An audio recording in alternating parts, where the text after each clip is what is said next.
Olá! Hoje estamos aqui para tratar de prisão em segunda instância quanto ao último julgamento do STF no dia 7 de novembro de 2019. Eu sou Augusto Leitão e vou ficar com você até o final desse vídeo.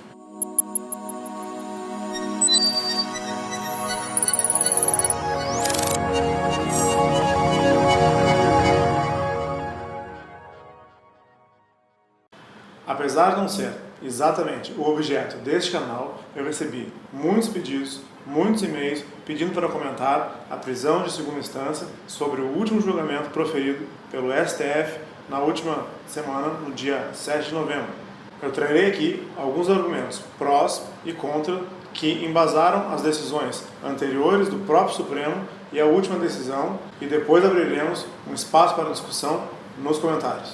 O que é a prisão em segunda instância? A prisão em segunda instância é aquela, depois que a pessoa já foi condenada pelo juiz de primeiro grau, já foi condenada por um colegiado com 3 outros desembargadores, já em fase mais adiantada da carreira, que tem mais tempo de carreira, mais vivência e que não são uma pessoa só. A primeira instância, onde o processo está sob o comando de um juiz de primeiro grau, é onde são realizadas a maior parte das provas.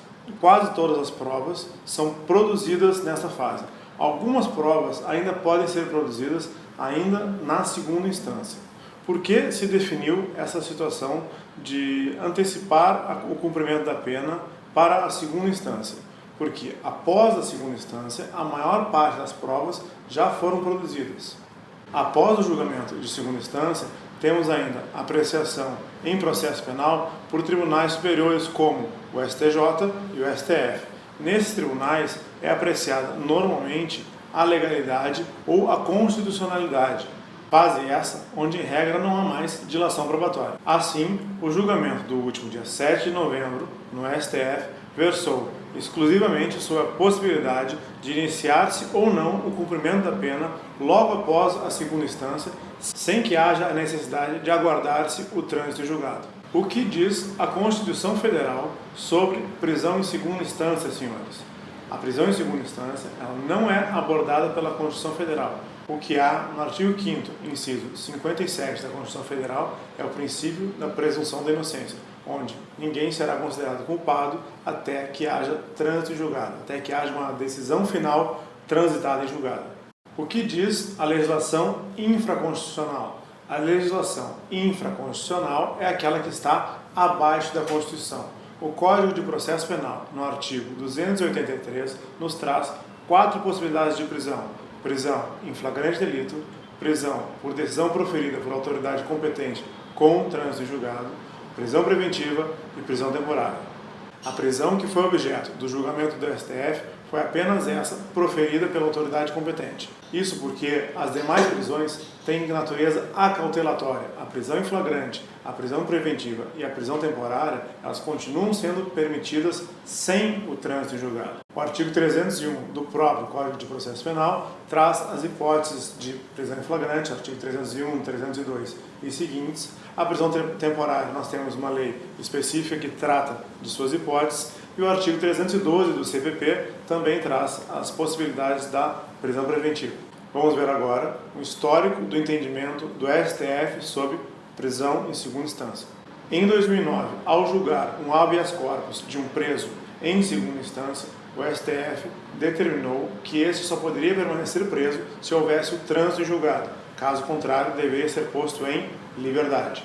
No ano de 2016, o STF reviu seu posicionamento em um caso de roubo qualificado, permitindo que um réu permanecesse preso em segunda instância sem esperar a condenação final com o trânsito julgado. Nesse mesmo ano de 2016, houve uma nova decisão, dessa vez em plenário, com votação de 6 votos a 5 pela possibilidade da prisão em segunda instância, confirmando aquele julgamento de 2016. Em 7 de novembro de 2019, pelo mesmo placar de 6 a 5, o STF reviu esse posicionamento novamente, não mais permitindo a prisão em segunda instância. A partir de agora, é preciso que se aguarde o trânsito em julgado. A tese central estruturou-se no princípio da presunção de inocência, de modo que o STF não teria a possibilidade de dar uma nova conotação a um dispositivo constitucional, que esse encargo caberia ao Poder Legislativo. Houve ainda algumas posições defendendo que nem mesmo o Poder Legislativo poderia rever esta norma, por se tratar de uma cláusula pétrea e, como tal, não poderia ser objeto nem mesmo de uma emenda constitucional. Isso porque as cláusulas pétreas não poderiam ser modificadas nem mesmo por emenda, de acordo com o artigo 60 da Constituição Federal. Vamos ver? Pode colocar na tela, por favor? Artigo 60, parágrafo 4º, inciso 4º da Constituição Federal. Não será objeto de deliberação a proposta de emenda tendente a abolir os direitos e garantias individuais. Apesar disso, estão tramitando no Congresso duas propostas de emenda constitucional nesse sentido, de modificar o artigo 5º da Constituição Federal para permitir a prisão em segunda instância. Uma delas é a proposta de emenda constitucional número 410 de 2018. Vamos colocá-la, por favor, aí? De acordo com essa proposta de emenda constitucional, o artigo 5º, inciso 57 da Constituição Federal, ficaria da seguinte forma: ninguém será considerado culpado até a confirmação de sentença penal condenatória em grau de recurso.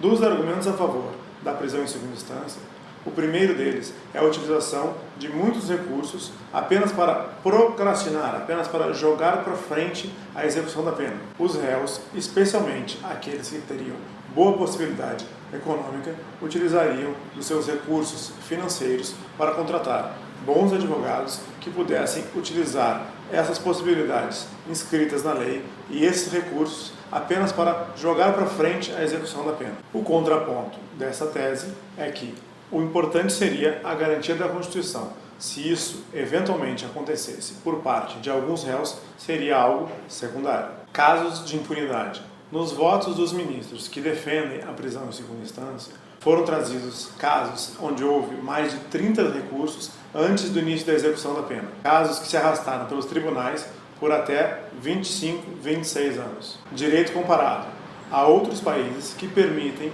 a prisão em segunda instância. É o caso de Estados Unidos, Inglaterra, Canadá e inclusive países de terceiro mundo, como a Argentina. O argumento seria a ruína da Operação Lava Jato. Processos onde a primeira instância ocorreu na Força Tarefa Lava Jato, no Paraná, tiveram a decisão de segunda instância condenatória no TRF-4, ou seja, há mais de 100 réus que poderiam ser beneficiados com essa medida. Sensação de impunidade e clamor social. A sensação de impunidade existente no nosso país, especialmente com relação à classe política, tornou possível apoio popular de parte da parcela da população. Em seus votos, ministros que são contra a prisão em segunda instância justificaram que os magistrados não devem ficar reféns da opinião popular e que, para dar voz às ruas, existe a Câmara dos Deputados, batizada como a Casa do Povo. Argumentos contra a prisão em segunda instância.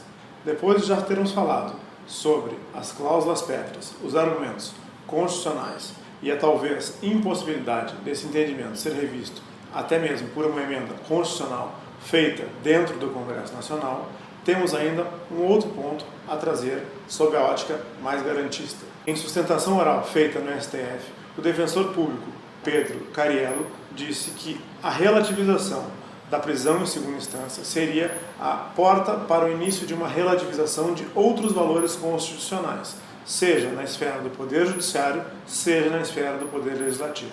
O protagonismo da matéria em razão do ex-presidente preso e outros presos da Lava Jato. A prisão em segunda instância tem argumentos contra e a favor a sua implementação, mas há quem diga que ela só ganhou o protagonismo que ganhou em razão de haver um ex-presidente preso e tantos presos da Operação Lava Jato. É importante sabermos que, além desses dois fatos notórios, essa medida poderá aproveitar a 4.900 presos, de acordo com dados do CNJ, ainda que tenha ficado decidido que não haverá uma espécie de liberação automática.